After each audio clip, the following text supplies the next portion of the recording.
Hello everyone, welcome back to Study Norms. I am your host and दोस्त अर्चना फोनसा। हम लोग कर रहे थे क्लास 9 का सब्जेक्ट मैथ्स, और मैथ्स में हम लोगों ने चैप्टर लिया था पॉलिनोमियल्स। कल मैंने पॉलिनोमियल्स की एक्सरसाइज आपकी 2.4 का क्वेश्चन नंबर 12 जो करवाया था। एक्सरसाइज 2.4 का क्वेश्चन नंबर 12 कर रहे थे हम लोग। मैंने कहा था ये क्वेश्चन मैं फिर से रिपीट एक बार करवाऊंगी, तो आज मैं इसी क्वेश्चन से स्टार्ट करूँ। ठीक है, हम लोग इसी क्वेश्चन से स्टार्ट करने वाले हैं आज फिर से। तो मैंने पहले भी बोला है और आज फिर यही बात बोल रही हूँ कि पूरी की पूरी एक्सरसाइज आपकी फार्मूला बेस्ड एक्सरसाइज है। तो फार्मूलाज आपको जो दिए हुए हैं वहां पे उसको अच्छे से आपने गो थ्रू करना है, सो दैट कि ये आपके लिए एक्सरसाइज इजी हो जाए। ठीक है, तो लेट्स स्टार्ट। क्या फिर से करते हैं 12th क्वेश्चन हमारा। X cube plus Y cube plus Z cube minus 3xyz is equal to 1/2x plus Y plus Z, X minus Y का whole square plus Y minus Z का whole square, Z minus X का whole square. तो right hand side में पकड़ूंगी इसमें भी, क्योंकि मुझे लेफ्ट हैंड साइड को राइट हैंड साइड के बराबर करना है। मेरे पास क्या है, 1/2 x plus Y plus z. तो ए माइनस बी का होल स्क्वायर यहाँ लग जाएगा, a square plus b square minus 2ab। Again a minus b का होल स्क्वायर यहाँ पे a square plus b square minus 2ab।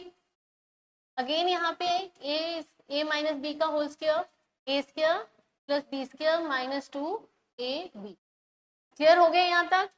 अब 1/2 x plus Y plus z, कितने एक्स स्क्वायर हो गए, एक ये और एक ये 2x स्क्वायर। उसी तरीके से 2y स्क्वायर आ गया हमारे पास और 2z स्क्वायर आ गया। ठीक है, फिर 2xy एज इट इज फार्मूले का, 2yz फार्मूले का और 2xz फार्मूले का। अब इन सब में से हम लोगों ने 2 कॉमन लेना है, x plus Y plus z. ठीक है, इनटू मैं 2 कॉमन ले लेती हूँ, तो अंदर बचेगा क्या, अंदर बचेगा z square minus x y minus y z minus x z. क्या ये 2 मैं इसके साथ काट देती हूँ, तो मेरे पास आएगा x plus Y plus z और आएगा x square plus y square plus z का square minus x y minus y z minus x z के। ये आ गया आपका राइट आंसर। अब अगर आपको याद हो तो पिछली क्वेश्चन में, इससे पीछे वाला जो 11th क्वेश्चन हम लोगों ने करा था, उसमें मैंने ये फार्मूला था मेरे पास फार्मूला था a cube plus b cube plus c cube minus 3abc किसके बराबर था, मेरा बराबर था a plus b plus c into a square plus b square plus c square minus a b minus b c और minus सी ए के बराबर था। ये फार्मूला था। दैट मीन्स कि मेरा ये जो चीज है ये इसके बराबर होगी। इसको मैंने एक्स वाई की फॉर्म में लिया हुआ है यहाँ पे। ये मेरा ए बी सी आ गया, a square b square c square minus a b minus b c minus a c, यानी ये मेरा किसके बराबर हो जाएगा, ये बराबर हो जाएगा मेरा x cube plus Y cube plus Z cube का माइनस 3abc के बराबर हो जाएगा according to formula. According to this formula ये चीज इसके बराबर हो जाएगी। So left hand side is equals to right hand side. देखो कल जो मैंने एक फार्मूला बताया था, कल जो तरीका बताया था वो भी एक तरीका था आपका। आप क्या करोगे, x को इन सबके साथ मल्टीप्लाई करोगे, y को इन सबके साथ, z को इन सबके साथ। ठीक है, सो कि आपकी प्लस माइनस की टर्म्स कट जाती हो, लास्ट में आपका ये बचता है x cube plus Y cube plus Z cube minus 3abc। एक वो तरीका था, एक ये तरीका है कि हम लोगों ने क्या किया है, हमने इसको फार्मूले में कन्वर्ट कर दिया था, पिछले फार्मूले में कन्वर्ट कर दिया। और इसको मुझे पता है कि ये फार्मूला किसके बराबर होता था, इसके बराबर। ठीक है, जैसे हमें खोल के एक्सपैंड करके उन्होंने फार्मूला दिया होता था, हम लोगों ने उसका फार्मूला बनाना होता। ठीक है, ए प्लस बी का होल स्क्वायर, उसी तरीके से आपको यहाँ पे दिया हुआ है, उसने यहाँ पे फार्मूला एक्सपेंड करके हमने बना दिया, हमने उसको फार्मूले में कन्वर्ट कर दिया। क्लियर हो गया, हमारी left hand side right hand side के बराबर हो गया। आप कोई भी तरीका कर सकते हो, कल जो करवाया था वो भी वो ठीक है और ये भी ठीक है, जैसे आपको ठीक लगे, जो कन्वीनियंट हो। फिर भी कोई डाउट होता है तो कमेंट बॉक्स में लिखिएगा, मैं एक बार फिर से ये समझा दूं। ठीक है, नेक्स्ट क्वेश्चन पे चलते हैं हम लोग।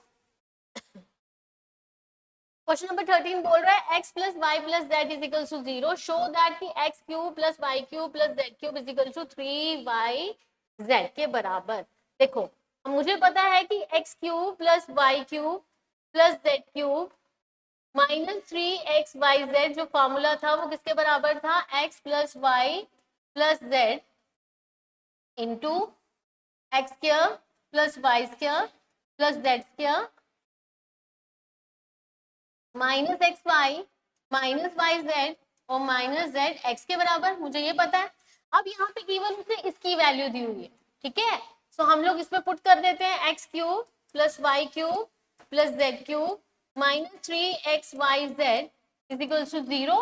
हियर क्या आ जाएगा, x square plus y square plus z square minus x y minus y z minus z x के बराबर। मुझे ये पता है कि anything multiply by 0 is equals to 0 के बराबर होता है, तो 0 के साथ जब मैं ये टर्म को मल्टीप्लाई करूंगी वो 0 के बराबर हो जाएगी।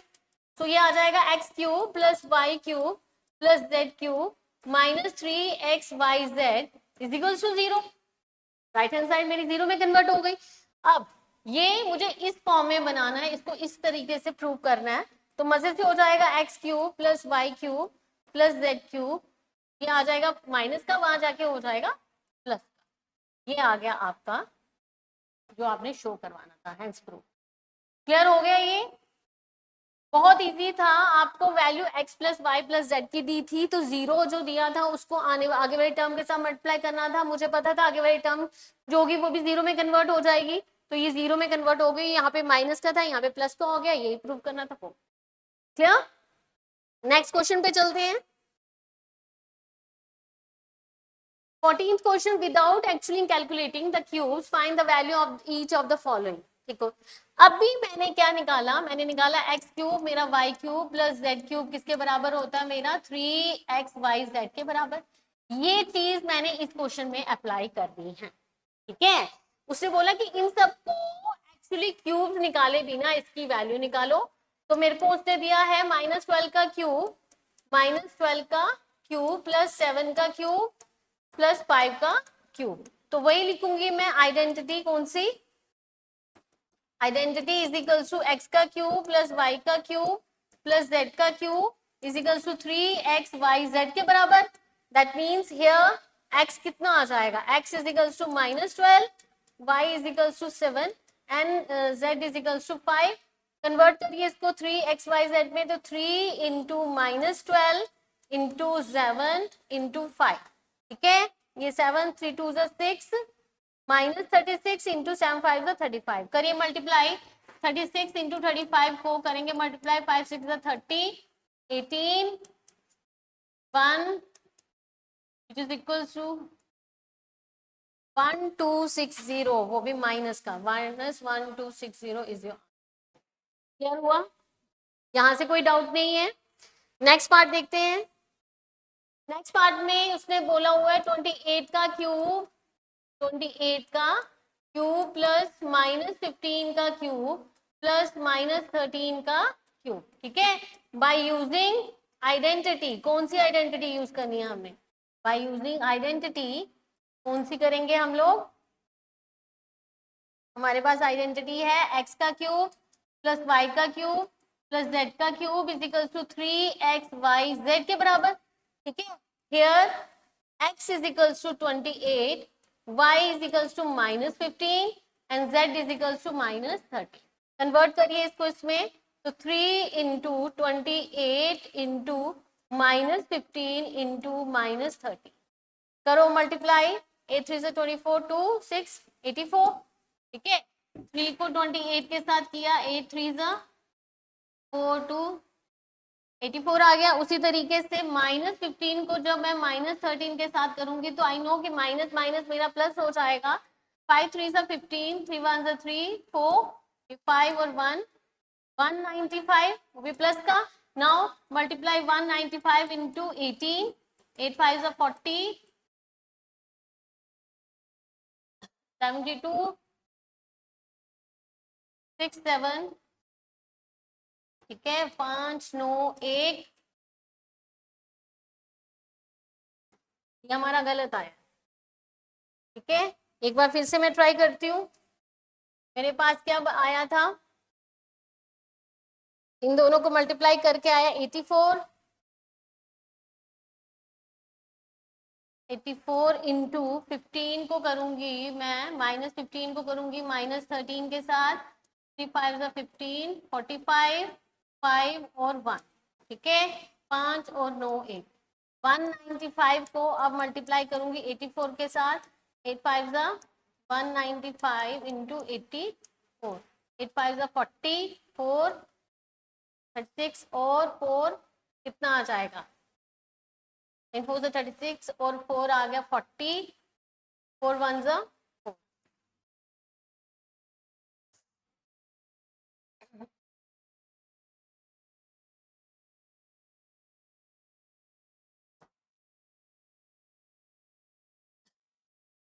8 3 कैरी तो 4 और 7, 8 5 जा 44, 9 8 जा 70, 7 तो which is equals to 8 13 16380 into 195 which gives us 16380 is your answer। क्या मल्टीप्लीकेशन ध्यान से करिएगा, क्लियर हो गया यहाँ तक? ठीक है, फॉर्मूलाज देखोगे x cube plus Y cube plus Z cube is equals to 3x(y)z के बराबर होता है, ठीक है, और x cube plus Y cube plus Z cube minus 3x(y)z का कुछ और फार्मूला हो जाएगा क्या, x plus Y plus z और x square plus y square plus z square minus x y minus y z and minus z x के बराबर हो जाता है, ठीक है। फार्मूलाज पे बेस्ड है, फार्मूला से ही फार्मूला बनाया है उन्होंने, पहले एक क्वेश्चन में प्रूव कर दिया है, दूसरे क्वेश्चन में उसको अप्लाई कर दिया। क्लियर हो गया यहाँ तक? ये था। नेक्स्ट देखते हैं 15th क्वेश्चन में बोल रहा है आपको give possible expression for the length and the breadth of each of the following rectangle in their areas are given below. देखो लेंथ और ब्रेथ आपने फाइंड आउट करनी है जिसमें एरिया आपको दिया हो। मुझे पता है कि रेक्टेंगल जो होता है उसका एरिया का क्या फार्मूला होता है, एल इंटू बी, ठीक है, एल इंटू बी यानी एल इंटू बी का फॉर्मूला निकालना, हम लोगों ने एल इंटू बी यहाँ पे से निकाली है, लेंथ और ब्रेथ फाइंड आउट करनी है। तो कैसे करेंगे हम लोग हमारे पास है 25 ए का स्क्वायर माइनस 35 ए प्लस 12। आपको याद होगा कि फैक्टराइजेशन मैंने करवाया था 2.3 एक्सरसाइज में, फैक्टराइज एक क्वेश्चन था जिसमें स्प्लिटिंग मेथड या स्प्लिट द मिडल टर्म एक मेथड मैंने अप्लाई करा था, वो मेथड इसमें अप्लाई होगा। पहली वाली टर्म को लास्ट वाली के साथ करूंगी मैं मल्टीप्लाई, ठीक है, ये आ जाएगा 25 इंटू 12, 5 2 10, 55 और 2, ये कितना आ जाएगा 300। अब 300 के फैक्टर्स मैं कुछ इस तरीके से निकाल लूंगी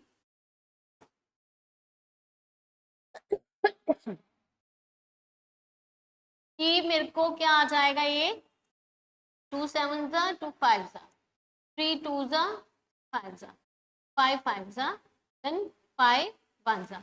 अब इसमें से मैंने 35 को स्प्लिट करना है, कैसे करूंगी मैं, 5 5 जा 25, 3 2 जा 6 6 2 जा 12 होता है, ये आ गया, नहीं आता, ठीक है, ये ऐसे नहीं आएगा। फिर हम लोग करेंगे अगर 5 3 जा 15, 5 2 जा 10 और 20, ठीक है, अभी भी नहीं आता।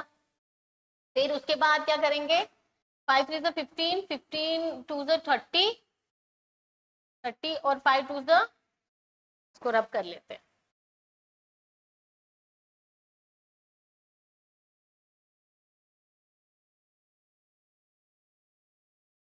2 2 जा 4 या फिर यहाँ से 5 3 जा 15, 15 आ गया यहाँ पे और यहाँ से आ गया 5 2 जा 10, 10 2 जा 20, ये आ जाएगा 35।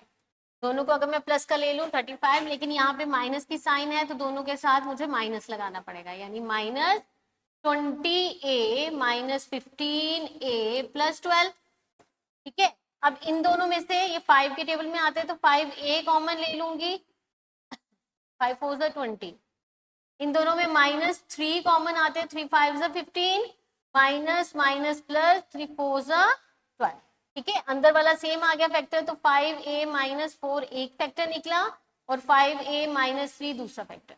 सो आपकी लेंथ और ब्रेथ क्या निकल जाएगी, आपकी लेंथ और ब्रेथ निकल जाएगी, एक निकलेगी आपकी length is equals to 5a minus 4 और breadth is equals to 5a minus, ये आ जाएगी लेंथ और, क्लियर हो गया? ठीक है, split the middle term method use करना हमने। नेक्स्ट पार्ट है आपका 35 y का स्क्वायर प्लस 13 माइनस 12। इसमें भी लेंथ और ब्रेथ निकालनी है, तो पहली वाली टर्म को करूंगी लास्ट वाली के साथ मल्टीप्लाई। 35 इंटू 12, 5 2 10, 1 70, 5 3, ये कितना आएगा 12, 420, राइट। अब 420 के फैक्टर्स निकाल लेते हैं। 2 2 2 1 0, 1 0 5, then 3 से 3 3 9, 3 5 5 7 35, then 7 1 7। मुझे लाना है 13, 13 y लाना है मुझे, तो मैं कैसे करूंगी? 7 5 35 नहीं होता, 3 2 6, 6 2 12 हो गया। ये आ जाएगा 3 में से 23, ये नहीं हो जाएगा हमारा। एक बार फिर ट्राई करते हैं। 5 3 15, 15 2 30, और ये आ जाएगा 7 2 14। अब नहीं हो जाएगा, ठीक है। अच्छा, 7 5 35, 35 और 12 नहीं होगा। ओके, 15 3 15, 15 30, 30 नहीं होगा। 7 इंटू 4 यानी 2 2 4, 4 7 28, ठीक है। और यहाँ से आएगा 5 3 15, आ गया 30। देखो फैक्टर्स आगे पीछे दिए हैं, आपको स्प्लिट जो है इसी फैक्टर्स में से मिलेगा, ये आपको ध्यान से देखना पड़ेगा। मेरा क्या फैक्टर निकला? मेरा निकला है यहाँ पे 35 y का स्क्वायर प्लस 28 y माइनस 15, ठीक है। 15 y, इसको माइनस कर लो, 28 में से 5 गए 3, 2 में से 1 गए 1, माइनस 12। अब इन दोनों में क्या कॉमन आ जाएगा? मेरा 7 y कॉमन, 7 5 35, 7 4 28, यहाँ से 3 कॉमन, 3 5 माइनस प्लस माइनस, 3 4 12। सो एक आ जाएगा 5 y प्लस 4, और एक आ जाएगा आपका 7 y माइनस 3। तो आपका लेंथ और ब्रेथ क्या निकला? आपका लेंथ और ब्रेथ निकला, इस रेक्टेंगल का लेंथ आ गया आपका, कितना आ गया लेंथ? 5 y प्लस 4, और ब्रेथ आ जाएगा आपका कितना? ब्रेथ आ जाएगा आपका 7 y माइनस 3। ये आ गया आपका क्वेश्चन। क्लियर हो गया यहाँ तक? स्प्लिट द मिडल टर्म है, फैक्टर्स निकालने हैं, फैक्टर्स में से ही आपको स्प्लिटिंग होगी। ध्यान से देखना पड़ेगा आगे पीछे करके, लेकिन निकलेगी उसी में से, ठीक है। नेक्स्ट क्वेश्चन देखते हैं। 16th क्वेश्चन है, what are the possible expression for the dimension of the cuboid? Cuboid कैसा होता है? आपका जो रेक्टेंगल होता है उसकी 3D फिगर होती है, क्यूबाइड कुछ ऐसा होगा। अब जब क्यूबाइड की उसने बात करी है तो उसमें लेंथ ब्रेथ और हाइट भी आ जाएगी, ठीक है। लेंथ ब्रेथ, ये हाइट आ गई, और ये आ जाएगी ब्रेथ, ठीक है। आपको वॉल्यूम दिया है 3x², वॉल्यूम क्या दिया हुआ है आपको? 3x² minus 12x। आपको उसका क्या फाइंड आउट करनी है? उसकी एक्सप्रेशन यानी डायमेंशंस। आपको लेंथ निकालनी है, आपको ब्रेथ निकालनी है, और आपको निकालनी है हाइट, ठीक है। तो इसी में से निकालूंगी मैं, पहले 3 कॉमन ले लेती हूँ। x² यहाँ पे बचा, यहाँ पे बचा 4x, ठीक है, एक 3 निकली। फिर अगेन मैं क्या निकाल सकती हूँ? x कॉमन निकाल सकती हूँ, तो यहाँ पे x माइनस 4, ठीक है। मेरे पास 3 फैक्टर्स निकल गए। सिंपल सी बात है, आपने 3 फैक्टर्स इसमें से निकालने, एक लेंथ हो जाएगी, एक ब्रेथ और एक हाइट। तो इसमें से हम लोग लिख सकते हैं यहाँ पे लेंथ कितनी आ जाएगी आपके क्यूबाइड की? 3। ब्रेथ कितनी आ जाएगी आपके क्यूबाइड की? x। और हाइट कितनी आ जाएगी आपके क्यूबाइड की? आपकी क्यूबाइड आ जाएगी x माइनस 4। क्लियर हो गया? ठीक है। नेक्स्ट आपका है 12ky² plus 8ky minus 20k, ठीक है। अगर मैं इसमें से 4k पहले कॉमन ले लूं, ठीक है, इजी हो जाएगी। यहाँ पे बचेगा 3y² प्लस 2y माइनस 5, ठीक है। इसका मतलब ये मेरी एक डायमेंशन निकल गई ना। अब इसको तो मैं साइड पे रहने दूंगी और इसके साथ करूंगी स्प्लिट द मिडल टर्म, यानी पाई 3 × 15 y का स्क्वायर। अब इसको किस तरह स्प्लिट करूं कि मेरा 2 आए। मुझे पता है 3 × 5 = 15 होता है, 3 × 5 = 15 होता है और 5 में से मैं 3 निकालूंगी तो 2 बचता है, ठीक है। तो 3y स्क्वायर ये आ जाएगा -3y + 5y - 5। अब 4k मैंने एज इट इज लिखना है, इन दोनों में से 3y कॉमन, यहाँ पे आएगा y - 1, इन दोनों में से 5 कॉमन, y - 1, ठीक है। सो एक आ गया फैक्टर 4k, दूसरा आ गया 3y + 5 और तीसरा आ गया y - 1। तो आपकी लेंथ कितनी आ जाएगी, आपकी लेंथ आ जाएगी 4k, ठीक है। ब्रेथ कितनी आ गई आपकी, कुछ भी ले सकते हो, कोई भी आगे पीछे ले सकते हो, तो मैं y - 1 ले लेती हूँ। और हाइट कितनी आ गई आपकी, आपकी हाइट आ गई 3y + 5। देखो इजी है, आप लोगों ने ज्यादा कुछ इसमें सोचने की जरूरत नहीं, ठीक है। ये आपका सिंपल ही आपका स्प्लिटिंग मेथड पे बेस्ड था सब कुछ, ठीक है। सो गाइस ये थी आपकी एक्सरसाइज 2.4 जो आज फिनिश हो चुकी है। काफी लंबी एक्सरसाइज थी ये, जिसे मैंने छोटी छोटी वीडियोस में बनाई है। मैं एक बार फिर रिपीट कर दूं, 12th क्वेश्चन मैंने 2 बार आपको समझाया हुआ है अलग अलग मेथड से, तो जो आपको कन्वीनियंट लगे अपने समझ के हिसाब से, अपने कंफर्ट जोन के हिसाब से आप वो अप्लाई कर सकते हैं, ठीक है। सो ये था आपका 12th चैप्टर जो फिनिश हो गया आज। एक बात और, अगर आपको मेरे पढ़ाने का तरीका पसंद आता है, अगर आप मुझे ऑफलाइन ज्वाइन करना चाहते हो तो प्लीज विजिट करिए स्टडी नॉर्म्स में, जो है opposite science college canal road Jammu. तो that's all for the day. मैं बहुत जल्द मिलूंगी थर्ड चैप्टर के साथ। Till then bye and take care.